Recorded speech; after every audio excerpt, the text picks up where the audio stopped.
YouTube ചാനലിലൂടെ സുപരിതരായി മാറിയവരാണ് ഷെഫിയും ഷെമിയൊക്കെ. T family വ്ളോഗിലൂടെയാണ് ഇവർ വിശേഷങ്ങളൊക്കെ പങ്കുവെക്കാറുള്ളത്.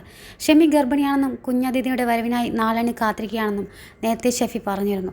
ഗർഭിണിയായ ശേഷമുള്ള വിശേഷങ്ങളെല്ലാം ഇവർ വീഡിയോയിലൂടെ പങ്കുവയ്ക്കുകയും ചെയ്തിട്ടുണ്ടായിരുന്നു. കുറച്ച് പ്രശ്നങ്ങളുണ്ടെന്നും ടെസ്റ്റുകൾ നടത്താൻ പറഞ്ഞിട്ടുണ്ടെന്നും ഇരുവരും പറഞ്ഞതായിരുന്നു. എല്ലാം പോസിറ്റീവായി വരുമെന്ന് കരുതിയാണ് മുന്നോട്ട് പോകുന്നതെന്ന് ഷെഫി പറഞ്ഞതുമാണ്. ടെസ്റ്റ് റിസൾട്ട് വന്നുവെന്നും അതേ തുടർന്ന് ഡോക്ടർ ഷെമിയെ അഡ്മിറ്റാക്കിയെന്നും ഷെഫി പറഞ്ഞതാണ്. അതിനുശേഷമാണ് ദുഃഖവാർത്ത പങ്കുവച്ച് ഷെഫി എത്തിയത്. ഷെമി പ്രസവിച്ചുവെന്നും പെൺകുഞ്ഞാണെന്നും ജനിച്ചപ്പോൾ തന്നെ മരിച്ചുപോയെന്നുമായിരുന്നു ഷെഫിയുടെ പോസ്റ്റ്. നിമിഷനേരം കൊണ്ട് ഇത് വളരെയധികം ചർച്ചയായി. ആ വേദന മനസ്സിലാക്കി ആശ്വസിപ്പിച്ചായിരുന്നു ചിലർ എത്തിയത്. എന്നാൽ മറ്റു ചിലരാവട്ടെ രൂക്ഷ വിമർശനങ്ങളൊക്കെ ഉന്നയിച്ചിരുന്നു. റിയാക്ഷൻ വീഡിയോ ചെയ്യുന്നവരെല്ലാം ഇതേക്കുറിച്ചിട്ടാണ് സംസാരിച്ചത്. ഷെമിയുടെ പ്രായത്തെക്കുറിച്ചും ആരോഗ്യത്തെക്കുറിച്ചുമൊക്കെയാണ് ഇപ്പോൾ ചർച്ചകൾ. അതുൽ വ്ളോഗ്സിലും കഴിഞ്ഞ ദിവസം ചർച്ചയായത് ടി ഫാമിലിയെക്കുറിച്ചിട്ടായിരുന്നു. നേരത്തെയും അവരെക്കുറിച്ച് വീഡിയോ ചെയ്തിട്ടുണ്ട്. ഇത് അവർ വരുത്തി വെച്ചതാണെന്ന് ഞാൻ പറയൂ എന്നാണ് അതുൽ വ്ളോഗ്സ് പറഞ്ഞത്. ഷെമിയുടെ പ്രായമാണ് പ്രധാന വിഷയം. ആരോഗ്യത്തോടെ ഇരിക്കുന്ന ഒരാളെന്നെങ്കിൽ അത് വിഷയമാവില്ല.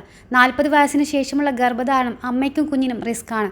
അതേക്കുറിച്ച് ആധികാരികമായ ഡോക്ടർ സീത സംസാരിക്കുന്നതും അതിൽ വീഡിയോയുടെ കൂടെ ചേർത്തിട്ടുണ്ട്. ഇങ്ങനെയുള്ള കാര്യം അറിയിക്കാതിരിക്കാൻ സാധ്യതയില്ല. ഇതേക്കുറിച്ച് സംസാരിക്കേണ്ടെന്നായിരുന്നു ആദ്യം കരുതിയത്. എന്നാൽ ഇതുപോലെ ഒരുപാട് സ്ത്രീകൾ അറിയേണ്ട ഇത് കാര്യമാണ് ും അതിൽ കൂട്ടിച്ചേർത്തു. അതുകൊണ്ടാണ് ഡോക്ടറുടെ വാക്കുകളും ഈ വീഡിയോയിലൂടെ ചേർക്കുന്നതെന്നും അതിൽ പറഞ്ഞിട്ടുണ്ട്.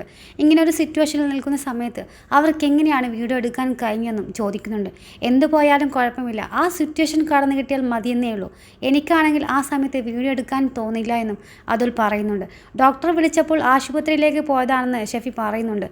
ഭാര്യാകത്ത് വേദനയോട് മല്ലിടുന്ന സമയത്ത് പുറത്ത് ഭർത്താവ് വീഡിയോ എടുക്കുന്നു എന്നതിനെ വിമർശിച്ച് കുറേ കമൻറ്റുകളൊക്കെ കണ്ടിരുന്നു.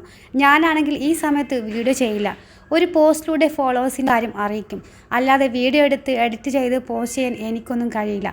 വിമർശനങ്ങൾ വരുമെന്നറിഞ്ഞ് തന്നെയാണ് ഞാൻ ഈ ഒരു അഭിപ്രായം പറഞ്ഞതെന്നും അതിൽ വിശദീകരിക്കുന്നുണ്ട്.